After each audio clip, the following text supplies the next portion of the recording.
R. Kelly props for one thing and one thing only. Well, two things. Number one, he taught me how to eat ass. Shout out to Kelly. I learned how to eat ass because of the R. Kelly tape. That's true. And the come pee come thing is still one of the most legendary, incredible things I've ever seen in my life. Because I still don't understand how a man could come and then pee right after coming and then come again. Now you see now, you done fucked up, you know that, don't you?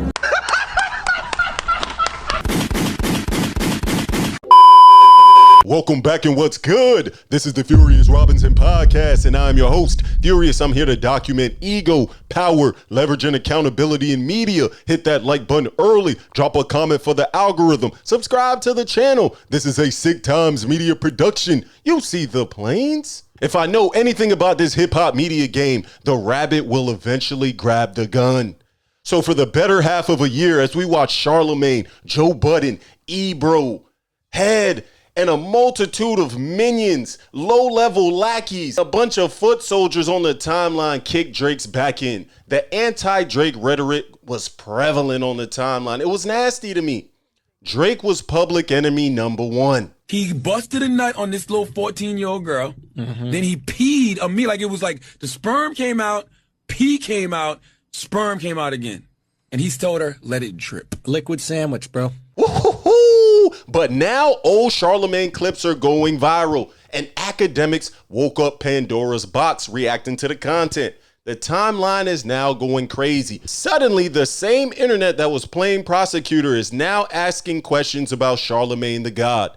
This is the proverbial when the rabbit gets the gun. Yo, and just to be serious for a second, I gotta get serious. We're gonna move this conversation away from Drake. This is how you're throwing rocks from a glass house conversation because, brother, Charlamagne, we gotta wake it up. You spent a lot of time calling Drake a predator, singing A minor, and every other word on the timeline was a detective move. Meanwhile, the internet is looking at, they pulling up your clips. I got this girl real drunk and that sentence sounds a little fishy. I got her drunk. I didn't just get her drunk. I remember I went to the sex store and got Spanish Fly. Oh, so you raped her? Oh my God. We got to hold on a second. Don't tell me you were talking about handing out the nasty potions. Don't tell me you were the CEO of the freaky formulas. Not you was handing out and sprinkling a little bit of that villain vinaigrette with the tings.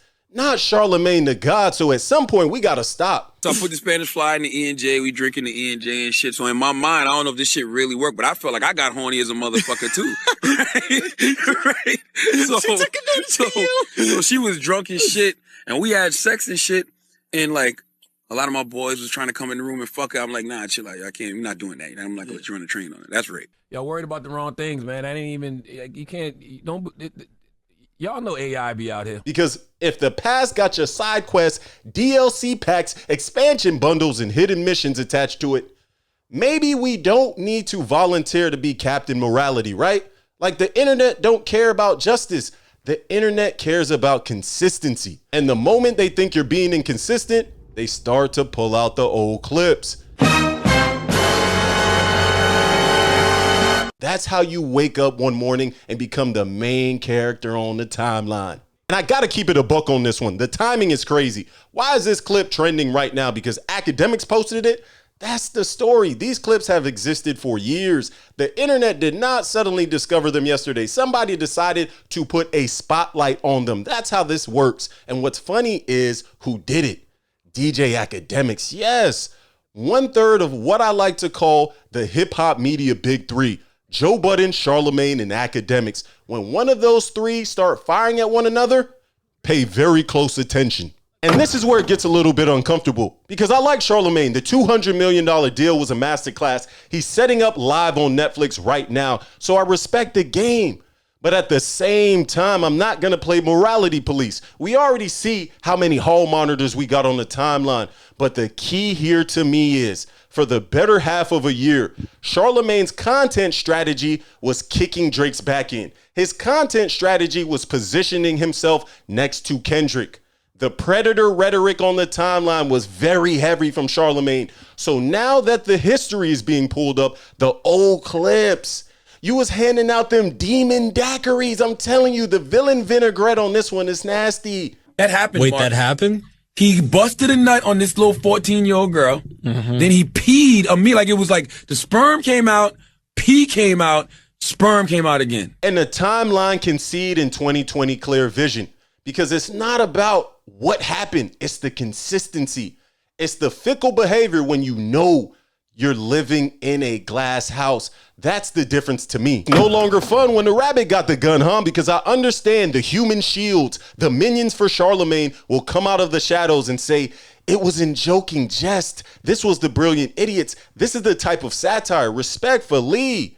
That sounds very interesting because nobody wanted context when the spotlight was on Drake. When everybody was singing A minor, it was no context. It was all nuance. So now as we use our nuance in this video with Charlamagne speaking about R. Kelly, and I can keep it balanced. I can be fair, right? Charlamagne is one half of the brilliant idiots, spending a better half of his content time with Andrew Schultz. So I get it. This is shock humor. They're going crazy for crazy, bar for bar, trying to get laughs, respectfully. A lot of these clips from 2012, 2014, or whatever it is, 2015, sound insane now that we're in 2026. That's reality. And resurfaced clips don't automatically prove criminal conduct, so I gotta keep it real. People online often jump from this sounds bad to this person should be in prison without hard evidence, and that's tough.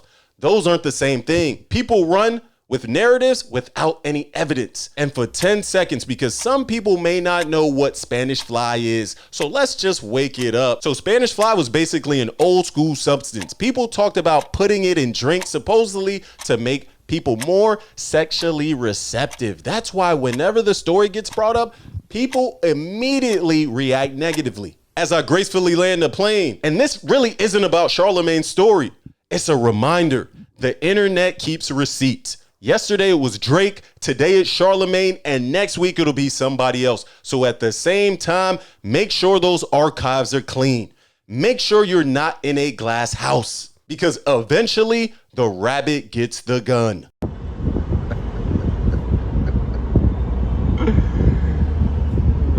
Hit the comments. Let me know what you think. Did Akademiks open up Pandora's box on Charlamagne in real time? Is this a strategic play from Joe Budden and Ian of the Joe Budden Network to slander Charlamagne's name as he continues to stack wins on Netflix? Hit that like button for the algorithm. Subscribe to the channel. And you already know I'm on Instagram. Real motion overseas and outside. I'm on X, giving it up. Real takes, real topics on Spaces daily. And then you already know I'm on live, 9 a.m. EST, East Coast time, giving it up. Salute to the creators. This is the Furious Robinson podcast, a Sick Times media production. Stay dangerous.